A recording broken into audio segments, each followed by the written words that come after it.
Tonight, when you go to bed, you will do something that no human being did for thousands of years. You will lie down, close your eyes, and try to sleep for 7 or 8 hours straight. You will set an alarm to wake you up at a specific time, and if you wake up in the middle of the night, you will consider it a problem. You might even call it insomnia. You might take pills for it. You might see a doctor. You might lie there in the darkness, anxious and frustrated, wondering what is wrong with you, why you cannot do this simple thing that everyone is supposed to do, why your body refuses to cooperate with the most basic human function. But here is the truth they never told you. Your body is not broken. Your body is doing exactly what human bodies have done for tens of thousands of years. The problem is not you. The problem is that someone changed the rules about 200 years ago, and they never told you. For most of human history, people did not sleep the way you sleep. They did not even try to sleep the way you sleep. The 8-hour block of continuous unconsciousness that you have been taught to pursue, that doctors recommend, that sleep apps measure, that entire industries have been built around optimizing, this is not natural. This is not ancient. This is an invention barely older than the light bulb, and the story of how it was imposed on humanity is one of the strangest and most hidden chapters of modern history. Your ancestors slept differently. They slept in 2 separate periods each night, with a wakeful hour or 2 in between. They called it first sleep and second sleep, and they considered the time between these sleeps to be one of the most valuable parts of their day. In that quiet darkness, alone or with a partner, they did things that modern people have completely forgotten. They prayed, they reflected on their dreams, they made love, they talked with the person beside them, they got up and did small tasks, they visited neighbors who were also awake. They simply lay there in peaceful contemplation, neither asleep nor anxious about being awake. This pattern of sleeping was universal. It appears in ancient texts and medieval documents. It appears in the writings of Chaucer and Dickens. It appears in court records and personal diaries. It appears in every culture that has been studied before the modern era. It was so normal, so completely taken for granted, that people rarely bothered to explain it. They mentioned first sleep and second sleep the way you might mention breakfast and lunch, as obvious facts of daily life that required no elaboration, and then, in the space of just a few generations, it vanished. The 2-sleep pattern that had defined human nights for millennia was erased so completely that by the 20th century, almost no one remembered it had ever existed. How did this happen? How was a fundamental human behavior, something written into our biology, something practiced by every human society for thousands of years, simply deleted from human experience? The answer involves the Industrial Revolution, the invention of artificial light, the rise of capitalism, and a deliberate campaign to reshape human bodies to serve economic purposes. This is the hidden history of sleep. Let me take you back to a world before electric light. Imagine a winter evening in the year 1600. The sun has set around 4 or 5 in the afternoon. Darkness comes early and stays late. Candles exist, but they are expensive. Oil lamps exist, but the fuel costs money. The average family cannot afford to burn candles or lamps for more than a few hours each night. Firelight provides some illumination, but you cannot read by firelight, cannot do detailed work, cannot move easily from room to room. When darkness falls, you enter a different world, a world of shadows and limited activity. In this world, going to bed at sunset or shortly after makes perfect sense.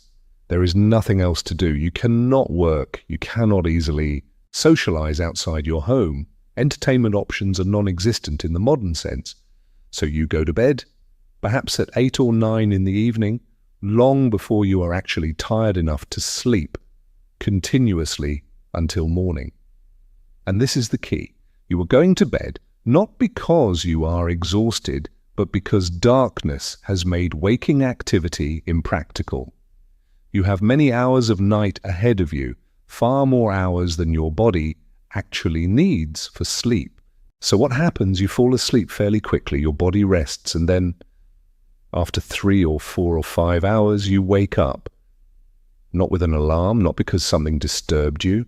You wake up naturally because your body has had its first round of rest and is ready for a period of quiet wakefulness. This is first sleep, and it has ended. Now you are awake in the middle of the night. But here is the crucial difference from modern experience. You are not worried about this. You are not anxious.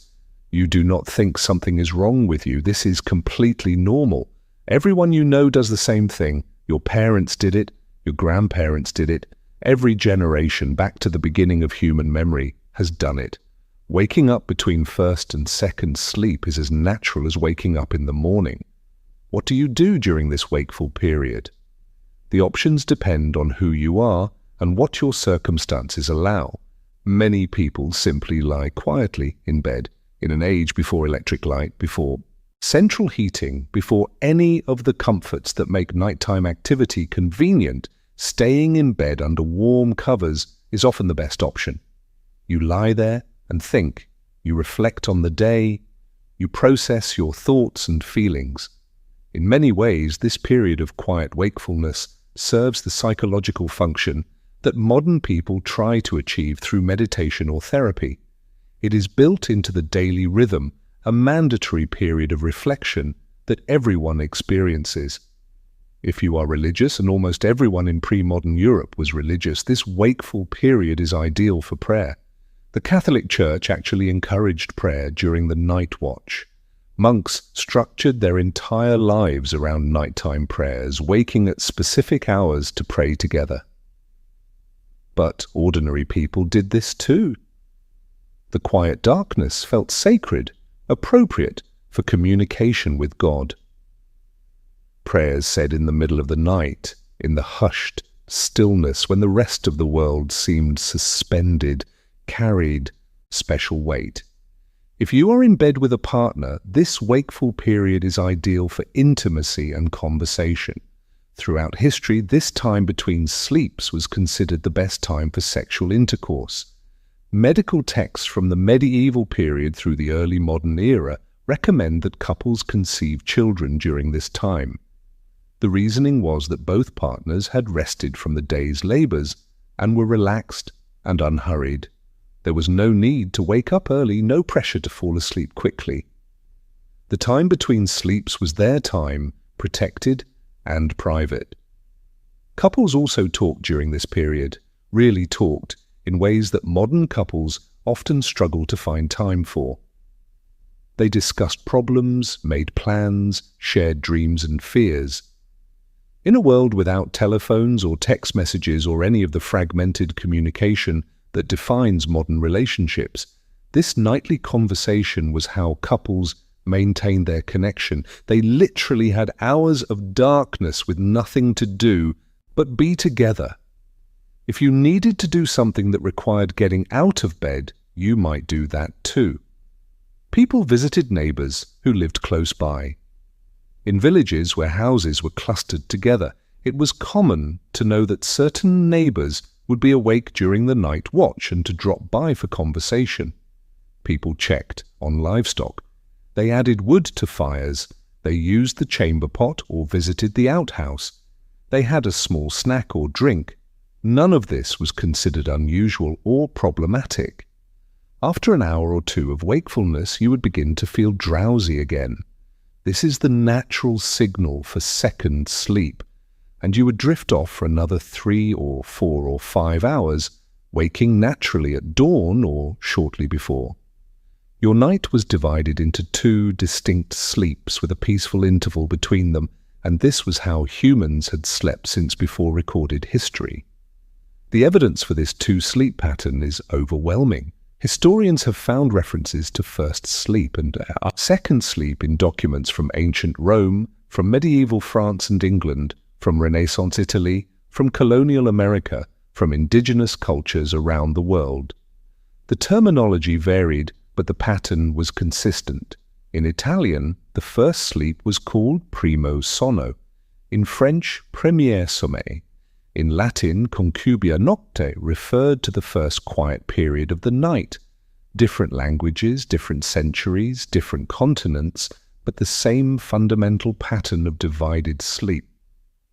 Consider some specific examples. A 15th century medical manual advises that the best time for studying and contemplation is between first and second sleep, when the mind is rested but alert.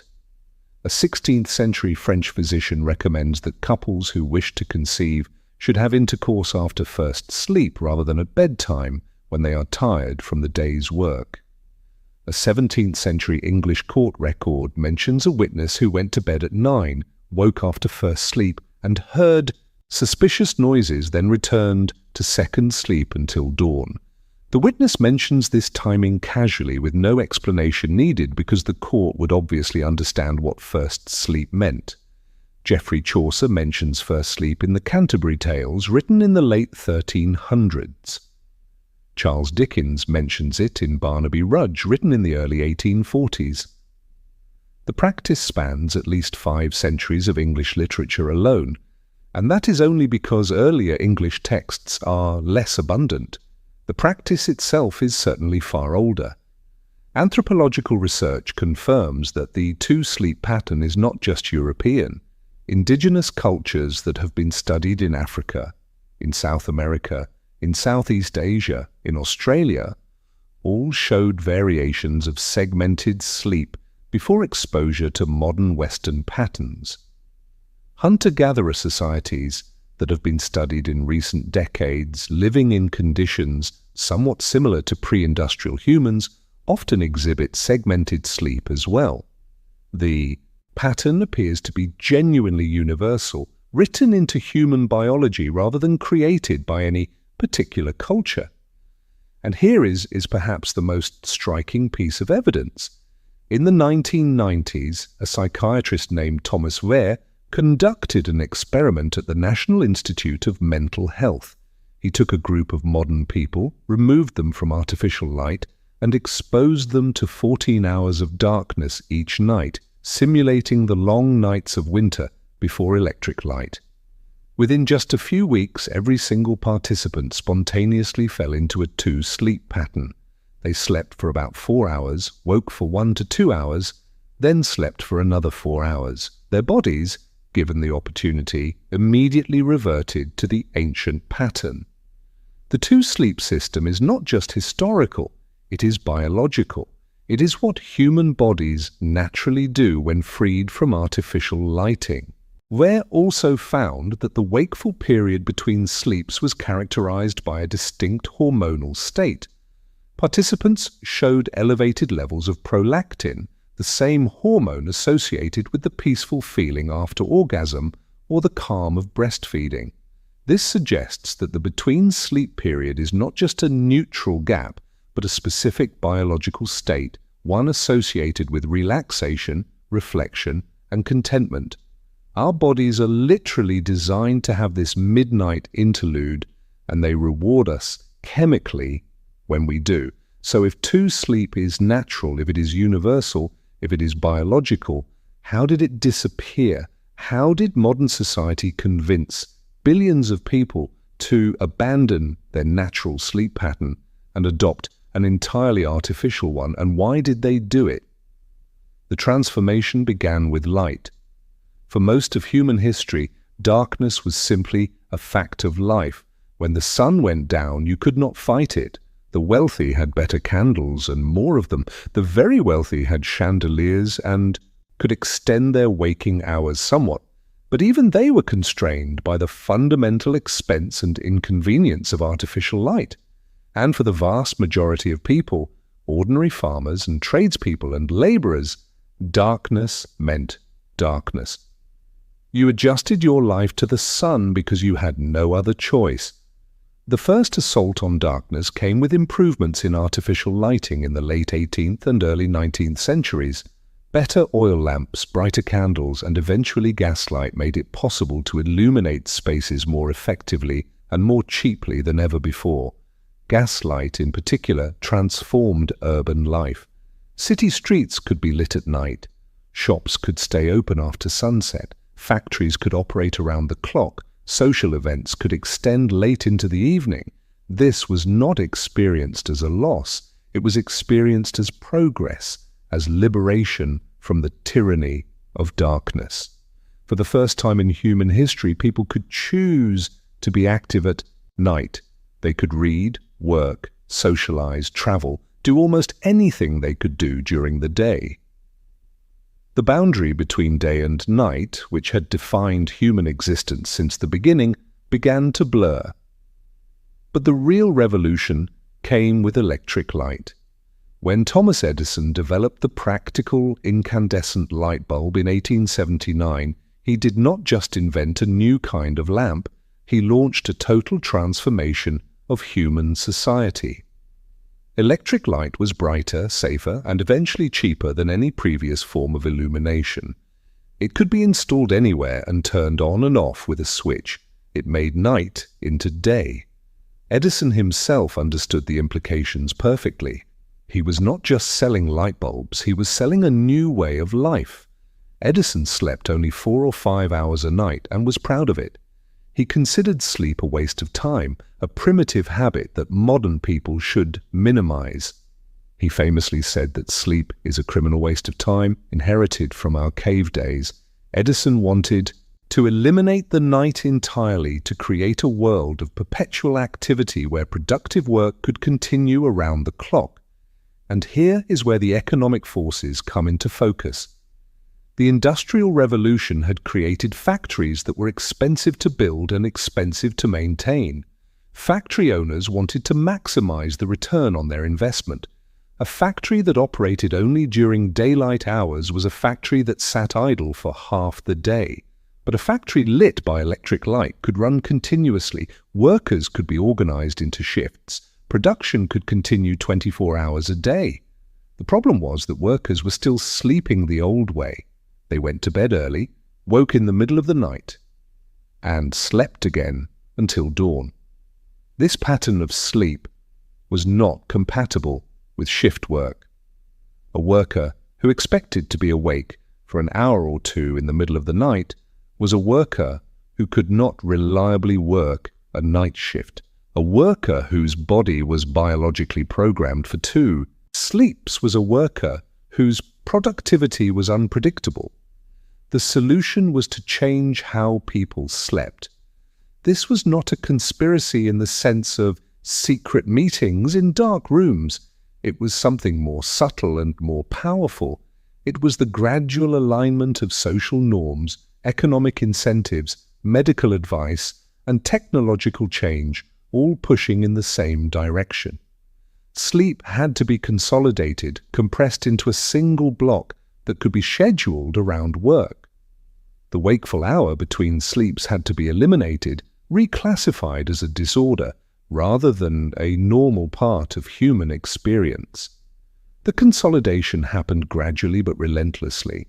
As electric light spread, as cities grew, as factories multiplied, the old patterns of early bedtime and divided sleep became less common.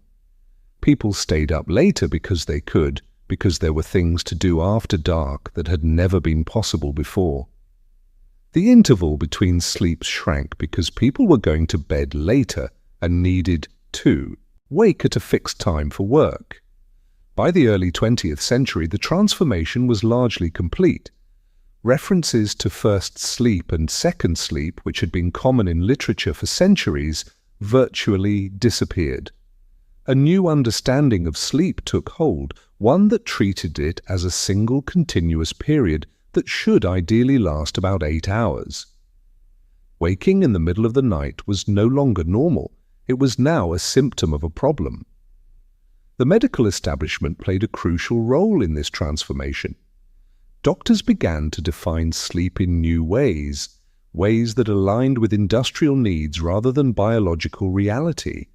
Insomnia, which had once simply meant difficulty sleeping, was redefined and expanded. Now it included any pattern of sleep that did not conform to the new norm.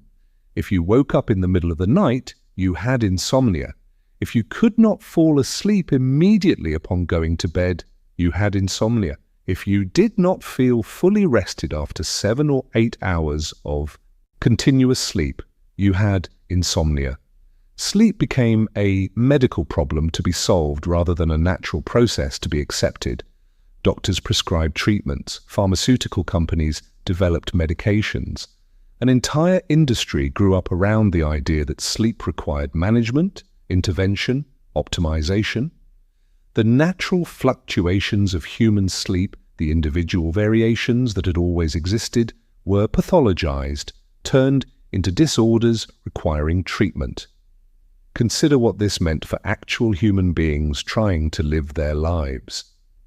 A factory worker in 1920, raised by parents who still remembered the old ways, might naturally wake after a few hours of sleep and find themselves alert and awake in the darkness. In the past, this would have been normal. The worker would have rested quietly or perhaps talked with a spouse, then drifted back to sleep. But now the worker had to be at the factory at 6 in the morning. Now, every hour of wakefulness in the middle of the night was an hour of sleep lost. Now the wakeful period between sleeps was not a peaceful interlude, but a source of anxiety and frustration. The worker would lie there, watching the minutes tick by, calculating how few hours remained until the alarm, worrying about how tired they would be at work, growing more and more tense with each passing moment. This tension would make sleep even more difficult. A cycle of anxiety would develop. The worker would come to dread bedtime, to see sleep as an enemy that refused to cooperate. And then the worker might go to a doctor complaining of insomnia, and the doctor would prescribe something, perhaps a sedative, perhaps advice to avoid stimulants, perhaps instructions on sleep hygiene. The treatment would assume that the worker's natural sleep pattern was the problem, never questioning whether the industrial schedule might be at fault. The goal was always to fix the worker, to make the worker conform to the demands of the economy, never to question whether those demands were compatible with human biology. This process was repeated millions of times across generations until the memory of divided sleep was almost entirely erased. By the middle of the 20th century, almost no one in the industrialized world remembered that humans had ever slept differently. The 8-hour block of continuous sleep was treated as natural, obvious, eternal. Anyone who could not achieve it was defective. Anyone who woke in the middle of the night was suffering from a disorder. The historian Roger E. Kirch spent 16 years researching the history of nighttime and sleep. His work, published in a landmark article in 2001 and later expanded into a book, revealed for the first time the overwhelming evidence for divided sleep. Kirch found references to first sleep and second sleep in hundreds of historical documents. He demonstrated conclusively that our ancestors slept in a fundamentally different way. His research was revolutionary because it exposed something that had been completely forgotten. But even after Kirch's work became known, even after other researchers confirmed his findings, the medical establishment has been slow to change. Doctors still diagnose middle-of-the-night wakefulness as a form of insomnia. Sleep clinics still try to eliminate it. Millions of people still take medication to prevent their bodies from doing what their bodies naturally want to do. The pharmaceutical industry alone sells billions of dollars worth of sleep medications each year, much of it to people whose only problem is that their biology has not been updated to match industrial requirements. The irony is exquisite. We have built a civilization that makes natural sleep impossible, then created an industry to sell people remedies for the problems this causes. We have told people their bodies are broken when the only thing broken is the environment we have created. We have pathologized normal biology and then profited from treating the pathology we invented. Consider the health consequences. Sleep researchers have found that forced consolidation of sleep, sleeping in one block when your body wants two, has measurable negative effects. People who are allowed to sleep in a two-sleep pattern show different hormonal profiles than those who sleep in a single block. The wakeful period between sleeps appears to serve important functions for emotional regulation, memory consolidation, and stress processing. When we eliminate this period, we may be eliminating something our bodies need. Modern sleep disorders may be at least partly artifacts of modern sleep expectations. People who wake in the middle of the night and cannot immediately return to sleep may be experiencing their body's attempt to follow the old pattern. Their frustration and anxiety about being awake may be the real problem, not the wakefulness itself. If they simply accepted the wakefulness and rested peacefully, as their ancestors did, they might return to second sleep naturally and wake refreshed. Instead, they lie there panicking about how little sleep they are getting, and the panic itself prevents the return to sleep. The alarm clock deserves special mention in this history. Before the industrial age, most people woke naturally with the dawn or shortly before. There was no need for mechanical intervention because work schedules aligned roughly with natural light cycles. The alarm clock was developed specifically to force people to wake at times their bodies would not naturally choose. It is a device designed to override biology in service of economic demands. Think about what the alarm clock actually does. It waits for your body to enter a certain phase of sleep, quite possibly the deepest and most restorative phase, and then it jolts you awake with a sudden loud noise. The stress response this triggers, the racing heart and rush of cortisol, is not a minor inconvenience. It is a genuine physiological assault, repeated every single day. Studies have shown that being awakened by an alarm during deep sleep causes measurable cognitive impairment that can last for hours. We have simply accepted this as normal because we cannot imagine any alternative. The consolidation of sleep has other effects on modern life that are rarely discussed. Consider how it affects relationships. Our ancestors had an hour or two every night built into their sleep schedule for quiet conversation with their partners. They had time for intimacy, for connection, for the slow, deep talks that sustain long-term relationships. Modern couples have no such guaranteed time. They come home from work tired. They manage children and household tasks. They collapse into bed and try to fall asleep as quickly as possible because they know the alarm will ring too early. The quiet midnight hours that used to belong to couples now belong to sleep, jealously guarded because there is never enough of it. Consider how it affects mental health. Our ancestors had a built-in period of reflection every night. In the quiet darkness between sleeps, they processed the day, examined their thoughts and feelings, achieved a measure of peace before second sleep. Modern people have no such period. We go from activity to unconsciousness with no transition. We wake from unconsciousness to immediate activity, often with an alarm still ringing in our ears. When do we reflect? When do we sit quietly with our own minds? The answer, for most people, is never. We have scheduled contemplation out of existence, and then we wonder why anxiety and depression are epidemic. Consider how it affects creativity. Many writers and artists throughout history reported that their best ideas came during the night watch, in that liminal state between sleeps when the mind was rested, but the rational daytime consciousness was not fully active. Dreams from first sleep could be remembered and examined. Insights could arise from the quiet darkness. This creative potential has been eliminated for most modern people. We sleep in a single block and wake to alarms, and our dreams fade before we can capture them. The changes to sleep affected children as well as adults. Before the industrial age, children slept when they were tired and woke when they were rested. They naturally adjusted their sleep patterns to their biological needs, which change significantly as children grow. The introduction of mandatory schooling imposed adult sleep schedules on children who were biologically unprepared for them. School started at fixed times, requiring children to wake at fixed times, requiring them to go to sleep early whether they were tired or not. Adolescents are particularly affected.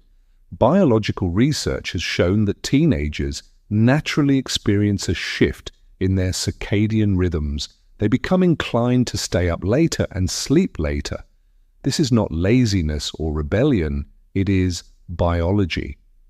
But school schedules ignore this biology.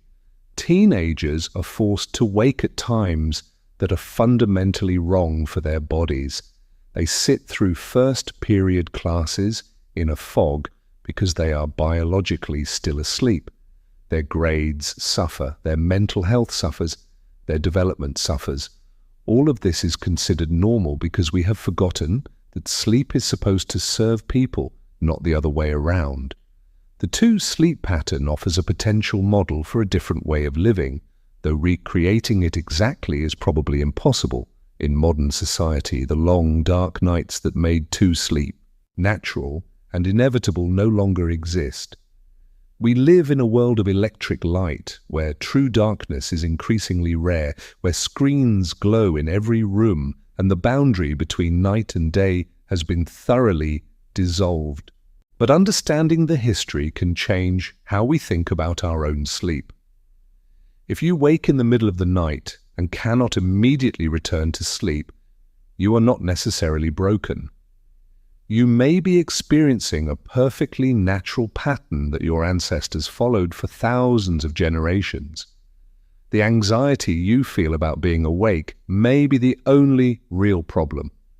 If you can let go of that anxiety, if you can rest peacefully or get up and do something quiet rather than lying there in frustrated misery, you may find that second sleep comes naturally.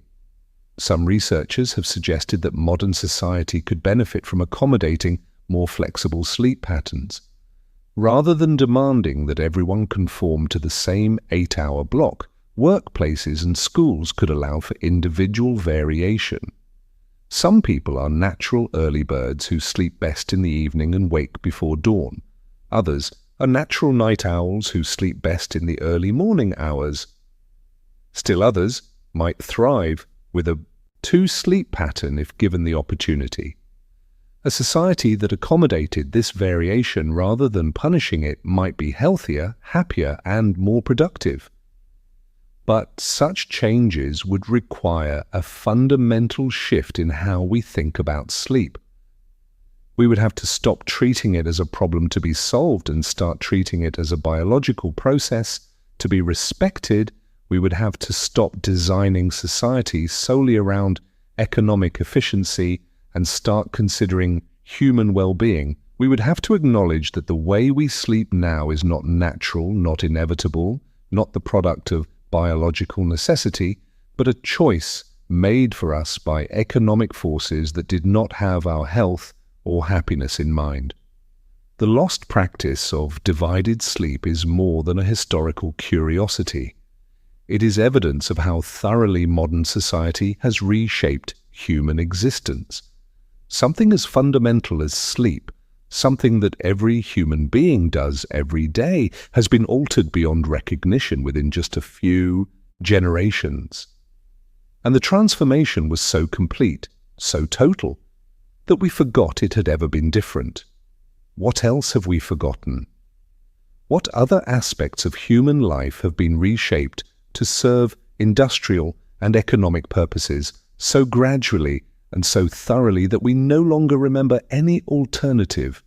Sleep is perhaps the most intimate example because it happens inside our own bodies, in our own bedrooms, in the privacy of our own minds. If they could change that, what could they not change? Tonight, when you go to bed, you will probably try to sleep for 8 hours straight. You will probably set an alarm. You will probably consider it a failure if you wake in the middle of the night. You are participating in a system that was designed not for your benefit, but for the benefit of factory owners who died long ago. Your body will try to do what human bodies have always done, and you will fight it because you have been taught that your body is wrong, but your body is not wrong. Your body remembers what your mind has forgotten. Somewhere in your biology, buried under layers of conditioning and medication and anxiety, the two-sleep pattern still exists. It is your inheritance from 100,000 years of human nights, from ancestors who slept and woke and slept again under stars that modern people never see. They did not know they were going to be erased. They did not know that future generations would be taught to fear the very sleep that gave them peace. They simply lived according to their nature, in harmony with darkness and light, with rest and waking, with first sleep and second sleep, and the quiet hours between. We are the ones who forgot. We are the ones who were taught to call our nature a disorder, and we are the ones who could, if we chose, remember.